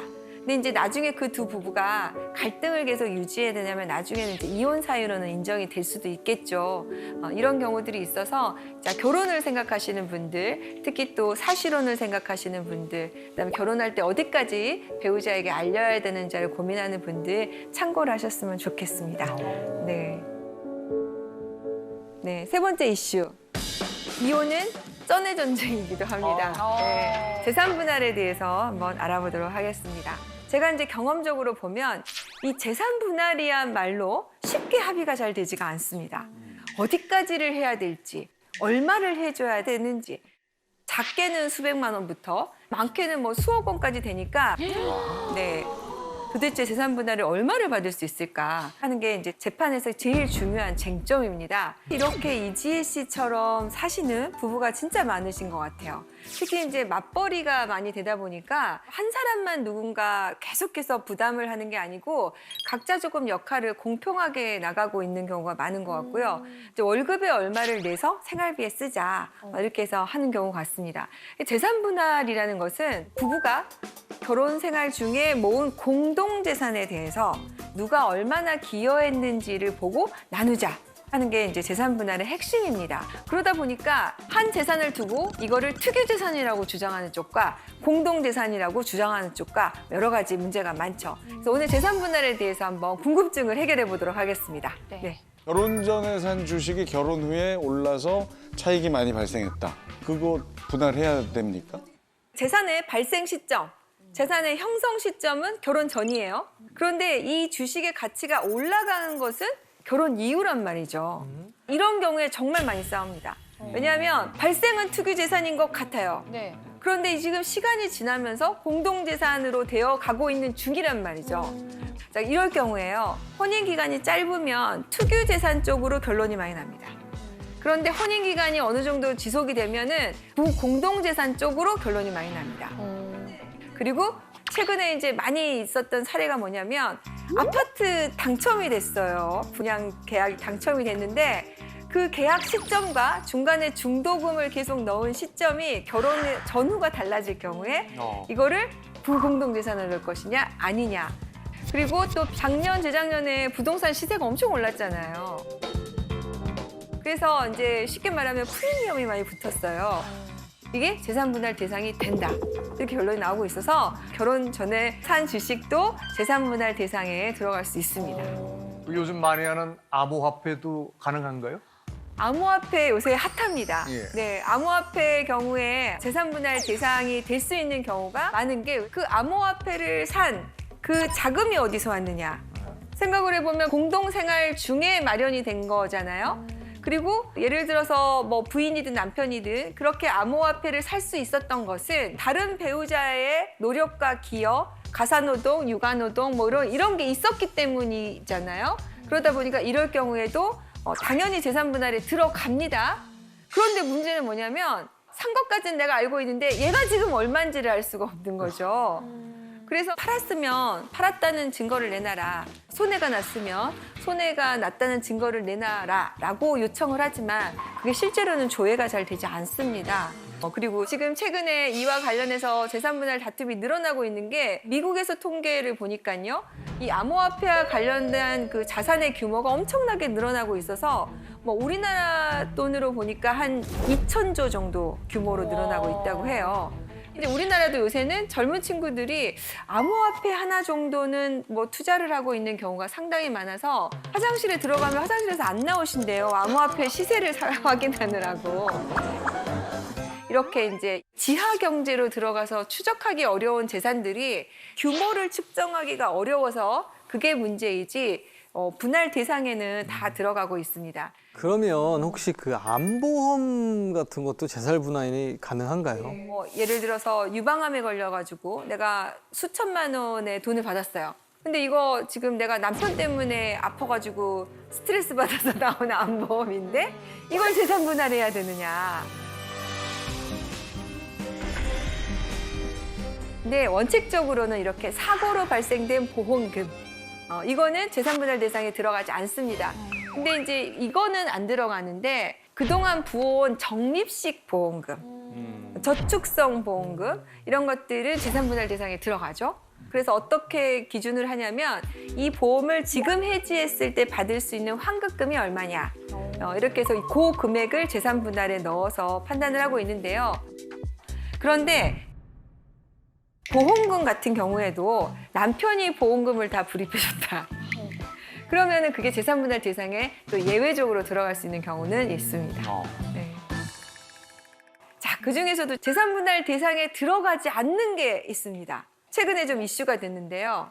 어떤 게 있을까요, 혹시? 땅. 네. 복권.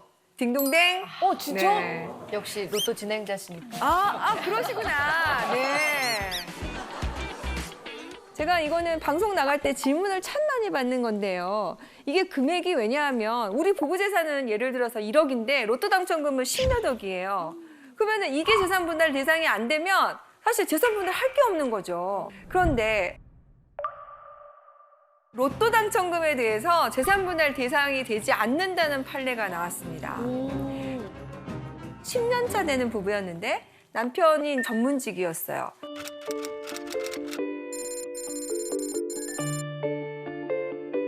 남편이 자기가 갖고 있는 돈으로 로또를 샀는데 진짜 당첨이 된 거예요.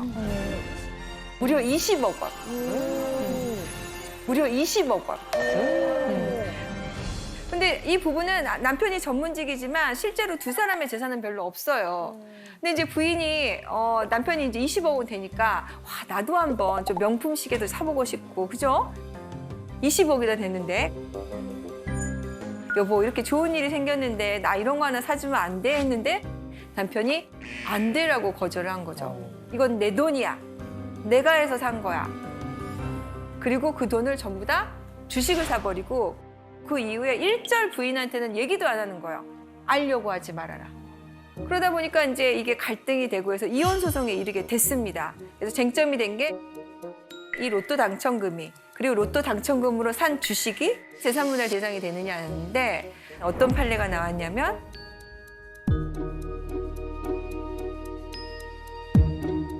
공동재산이 아니다라고 결론이 났습니다. 어떡해. 그래서 부인은 아니 이게 왜 공동재산이 아니에요. 내가 가사노동도 하고 육아노동도 하고 이렇게 해서 같이 모은 거고 내가 남편한테 뭐 생활비를 많이 안 가져가니까 돈이 남아서 산 거 아닙니까? 라고 해서 공동재산이라고 주장을 했지만 그 부분을 받아들여지지 않아서 로또 당첨금에 대해서는 원칙적으로 재산분할 대상이 안 된다라고 판례가 났습니다.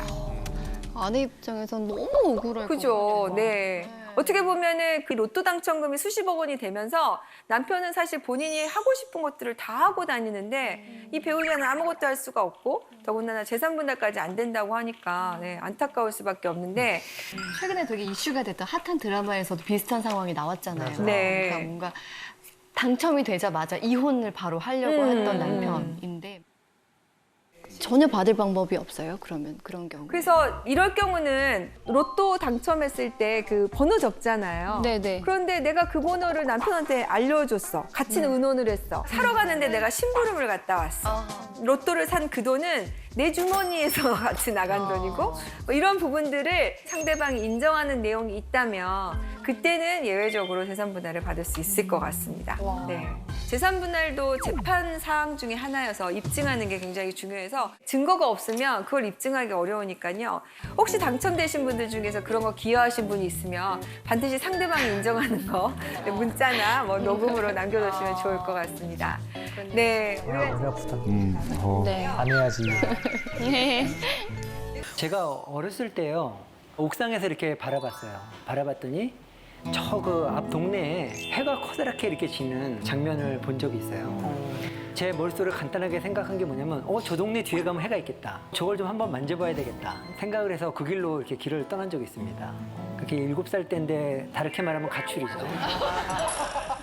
근데 갈 때 제가 혼자 갔어야 되는데 어린 동생을 또 데리고 손을 잡고 이렇게 열심히. 제가 그래서 하도 오래전이라 기억은 안 나는데 결국엔 해는 못 찾았어요. 못 찾고 동생이 자꾸만 이제 보채니까 이게 한 것 같아 하고 이렇게 만진 게 기억이 나는데 그게 리어카 박혔던 것 같아요. 예, 그렇게 우리 뇌 속에 뭔가 갖고 싶은 욕망이 있죠.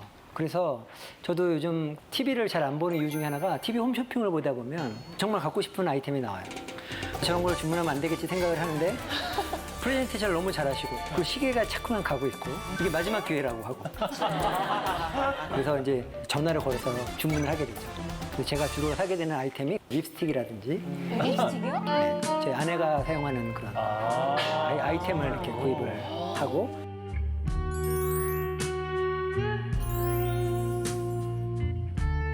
저희 아내는 반품을 하고 저희 아내는 반품을 하고 그렇게 됩니다. 그래서 오늘 이렇게 우리 뇌에 있는 지름신 회로 왜 이렇게 우리가 재물에 대해서 탐욕을 갖게 되는가에 대해서 말씀을 드리도록 하겠습니다. 이 내용의 일부는 제가 세계경제포럼에서도 발표한 내용이기도 합니다. 와. 예, 이 그림이 뭐죠? 그 성경에 나와 있는 아담과 이브의 유명한 이야기죠. 저 선악과가 이렇게 매달려 있는데 절대로 그걸 먹으면 안 된다고 죽는다고 얘기를 했는데 이브의 마음속에 보기도 좋고 만지고 싶은 마음이 이렇게 끌어오른 거죠. 그래서 결국에 선악과를 잡아서 맛도 보고 남편한테도 주고 같이 망하는 그런 슬픈 이야기인데 결국에 선악과 아이템으로 인해서 생성된 거죠. 만일에 저거를 갖고 싶은 욕망이 애당초부터 없었다면 이런 일은 안 일어났겠죠. 그래서 우리 신경회로에 뭔지도 모르는 그런 새로운 물건을 갖고 싶은 욕구가 있다는 거예요. 그래서 보면 저게 아이언맨인데요. 아이언맨 보면은 제가 지금 집에 있는 건데 눈에 불이 나고 가슴에도 불이 나오는 그런 아이템이에요. 사실은 굉장히 공부를 열심히 하게 하는 방법 중에 하나가 제가 이제 비싼 저 아이언맨을 다 들고 들어오게 되면 아들이 숙제를 하기 시작을 해요. 저 아이템을 갖기 위해서. 그런데 저런 아이템을 보고 갖고 싶은 욕망이 많은 그런 동물들에서 나타납니다. 어린 동물들한테 이렇게 공이나 장난감을 던져주면 막 갖고 놀아요. 그런 아이템은 먹을 수도 없는 거고 전혀 유용하지 않음에도 불구하고 그거에 대한 강력한 소유욕이 있다는 거예요. 그래서 최근에 아이템을 갖고자 하는 욕망을 활용한 게임이 나왔죠. 포켓몬고라는 게임이죠. 그래서 저도 미국에 학회에 가니까 학회장에도 얘네들이 돌아다니더라고요. 그래서 몇 마리 좀 잡았습니다. 그래서 이렇게 버추얼 아이템임에도 불구하고 세상에 존재하지 않는 거잖아요. 그럼에도 불구하고 우리가 그거를 소유하고 싶어 하고 그런 욕구를 활용해서 게임을 만든 거죠. 굉장히 신경과학적인 게임이라고 생각을 합니다. 뭐 여러분 이번 유명한 비디오니까 여러분 보셨을 텐데 이렇게 가상회로 있는 아이템을 습득을 하면서 점수를 따는 거죠. 네, 생각보다 굉장히 잘하죠. 이게 그 고정행동 패턴입니다. 그래서 저런 시각 자극이 있을 때마다 이렇게 잡아먹게 되는 거예요.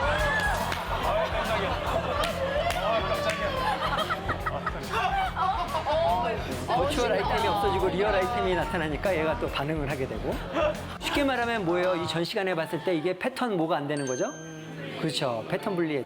아이템을 좋아하는 욕구가 있어서 이게 패턴 분리가 안 되는 거예요. 계속 잡아먹는 그런 에너지 소모하는 행동을 하게 되는 거죠. 그래서 3차원 아이템 이런 것을 좋아하는 그런 회로가 사람들이 다 갖고 있습니다. 서양화, 특히 그 초상화의 발달 과정을 보면요. 왼쪽에 있는 것부터 오래된 초상화입니다. 제일 끝으로 가면 입체적인 느낌이 점점 더 살아나죠. 그죠? 아마도 초상화를 주문하는 사람들이 이런 그림들을 3차원 입체감이 나는 그림들을 점점 더 좋아하게 됐겠죠. 그래서 제가 생각한 가설 중에 하나는 아마도 우리 뇌 신경회로에 이런 3차원성을 좋아하는 그런 회로가 있지 않을까. 그래서 많은 것들이 이제 3차원화가 되는 거죠. 3차원 영화도 나오고 3D 영화가 많이 나오게 되는 거죠. 그리고 현대 미술의 거장이죠. 앤디 워홀 같은 현대 미술의 거장은 뭐라고 얘기했죠? 모든 사물, 우리 주변에 있는 모든 사물이 액자에만 넣으면 예술 작품이 된다. 이렇게 얘기를 하셨죠. 그래서 옛날에는 열심히 그림 그리고 예술 작품을 만들려고 노력을 했는데 이제는 변기를 엎어놓은 것도 작품이 될 수가 있고 캔 뚜껑도 그 자체로 작품이 될 수가 있는 거죠. 이게 신경과학적으로 굉장히 의미가 있는 사건이라고 생각합니다. 우리 뇌에는 어떤 3차원 물체든지 거기서 아름다움을 발견하고 그걸 갖고 싶은 욕망을 만들어내게 되는 그렇게 되는 것이죠.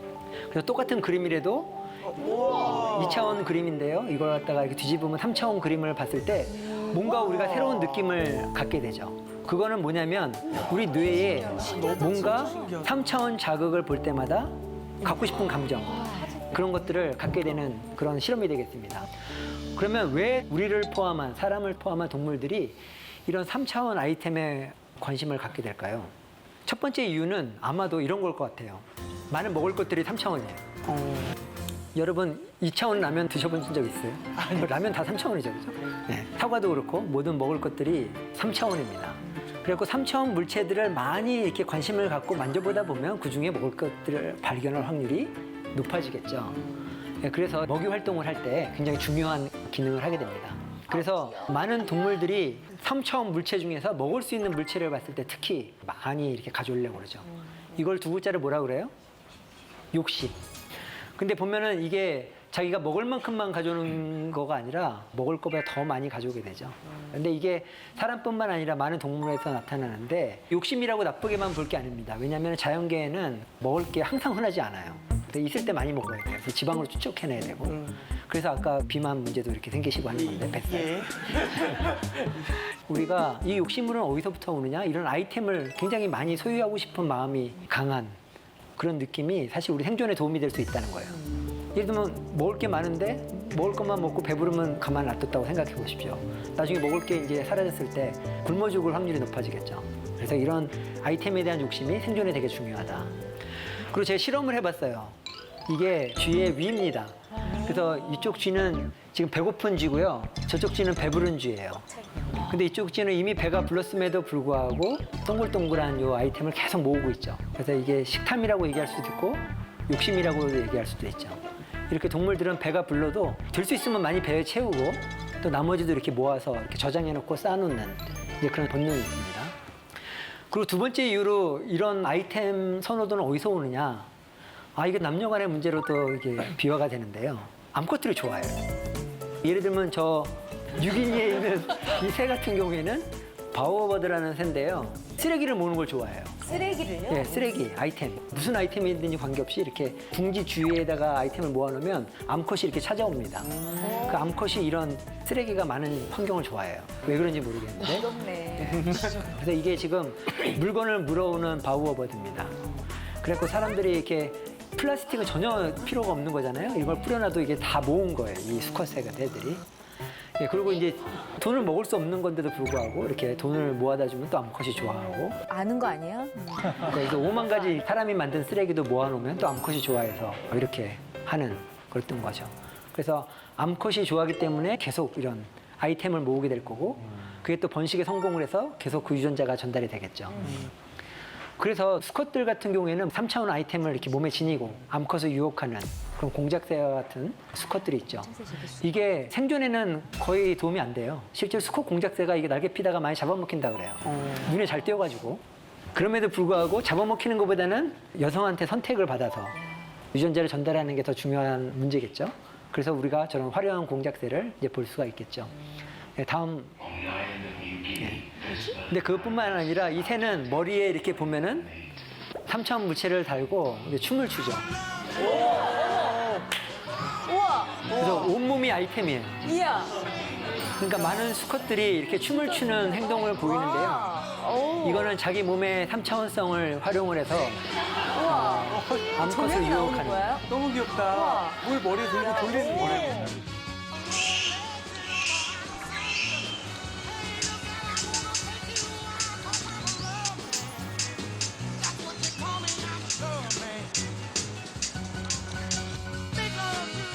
그래서 암컷들이 이렇게 보고 있는 거죠. 얼마나 춤을 잘 추는지.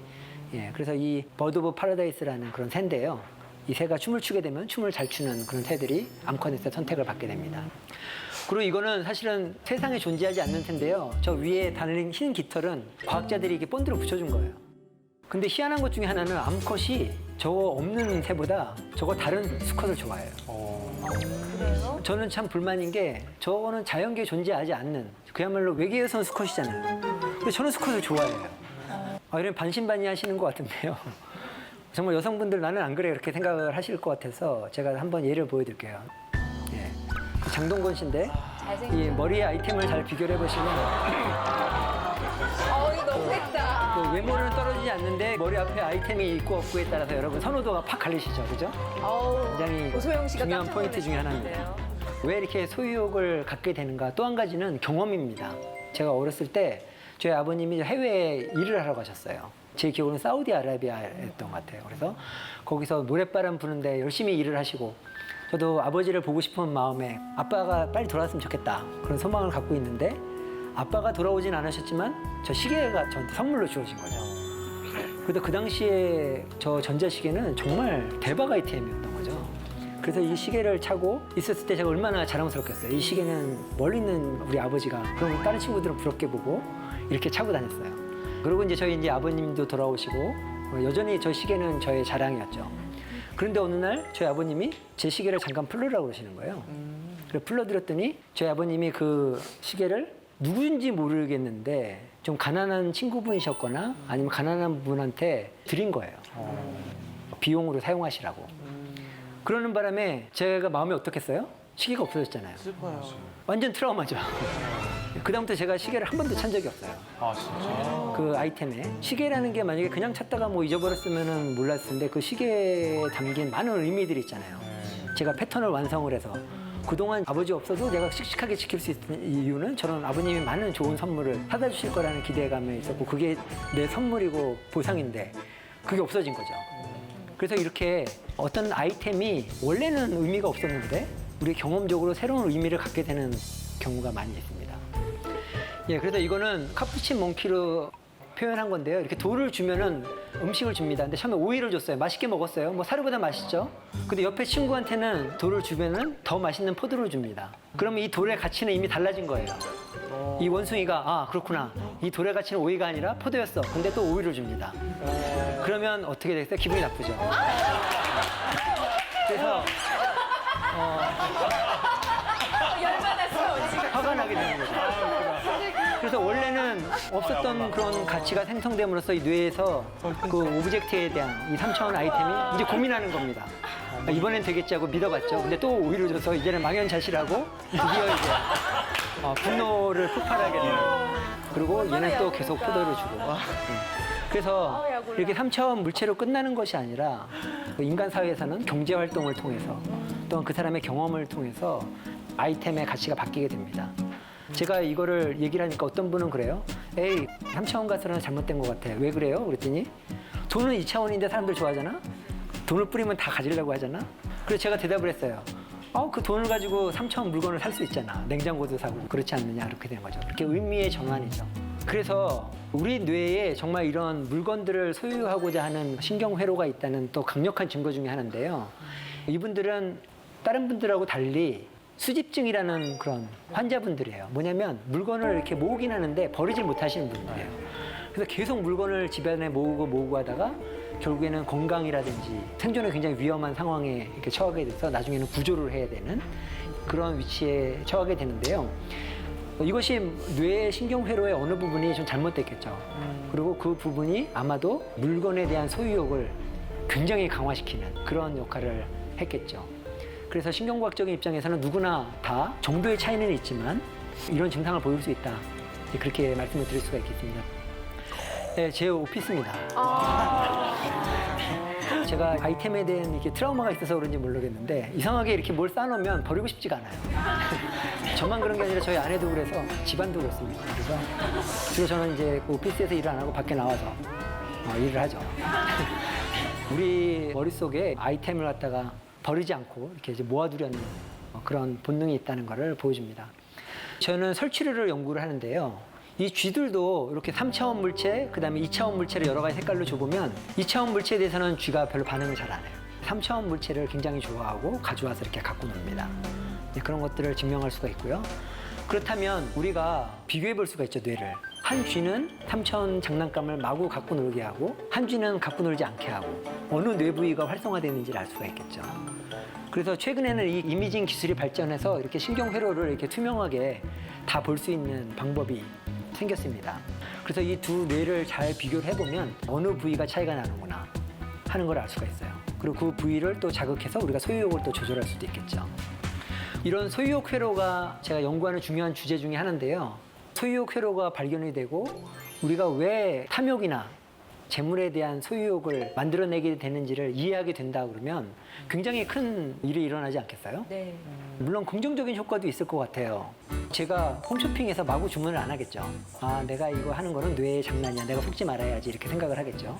반면 기업에서는 정말 소유욕 회로를 자극할 만한 디자인의 물건들을 만들어낼 수가 있겠죠. 또 그게 나쁜 것만은 아니라고 생각이 돼요. 왜냐하면 그 물건을 오래 쓸 테니까 자원을 아낄 수가 있겠죠. 그래서 앞으로는 우리가 이런 탐욕이나 재물에 대한 소유욕조차도 신경회로가 이제 앞으로 밝혀지게 되면은 이 사회에 큰 파급 효과가 있을 것 같아요. 예를 들면 나쁜 마음을 먹으면 굉장히 싸고 아무것도 아닌 거를 비싼 값에 팔 수가 있고요. 사람들이 그런 소유욕을 잘 조절하게 되면은 자원이라든지 어떤 자연 환경을 보호할 수 있는 그런 길이 열릴 수도 있겠죠. 이런 소유욕 회로가 사실은 많은 동물들에게 있습니다. 그래서 이 소유욕 신경회로의 기능이라는 게 뭐냐면은 우리 자연에 대해서 관심을 갖게 합니다. 호기심을 갖게 해요. 그래서 여러분들 어린이들 끌고 마트에 가면은 계산도 안 했는데 이미 손에 들고 있잖아요. 그죠? 네. 예, 그거 다시 갖다 놓고. 예, 그게 이제 그런 회로가 있어서 그렇죠. 근데 이제 엄마한테 계속 야단 맞고 하다 보면 이제 그런 소유욕 회로가 억제되고 그리고 호기심도 좀 줄어들고 이제 공부만 열심히 하겠다. 저희가 됩니다. 그다음에 또 엄마하고 중학생 자녀 특히 중고등학교 자녀들하고 맨날 싸우는 이유 중에 하나가 게임 중독이잖아요. 게임 중독이 되는 굉장히 중요한 이유 중에 하나는 아이템이에요. 아이템을 습득해서 자기의 캐릭터가 발전을 하게 되면은 더 많은 성취감을 얻게 되기 때문에 그런 거죠. 그래서 여러분들 자녀들에게 현찰을 주게 되면 현찰을 뭘로 바꾸나요? 문화상품권으로 바꾸게 되고 문화상품권에 있는 거를 게임 아이템으로 바꾸죠. 그래서 그걸 수집을 하게 되고 또 최근 기사에 보면 포켓몬고 아이템을 모으신 분이 그 계정을 갖다가 몇 천만 원에 팔았다는 예, 그런 얘기도 있게 되죠. 그래서 게임 중독을 만들게 되고 앞서 말했다시피 쇼핑 중독 뭐 이런 거에도 빠질 수가 있겠죠. 그래서 우리가 소유욕 신경회로를 잘 파악하고 탐욕이나 이런 것들을 조절할 수 있다면 이런 많은 문제들을 또한 해결할 수도 있게 되겠죠.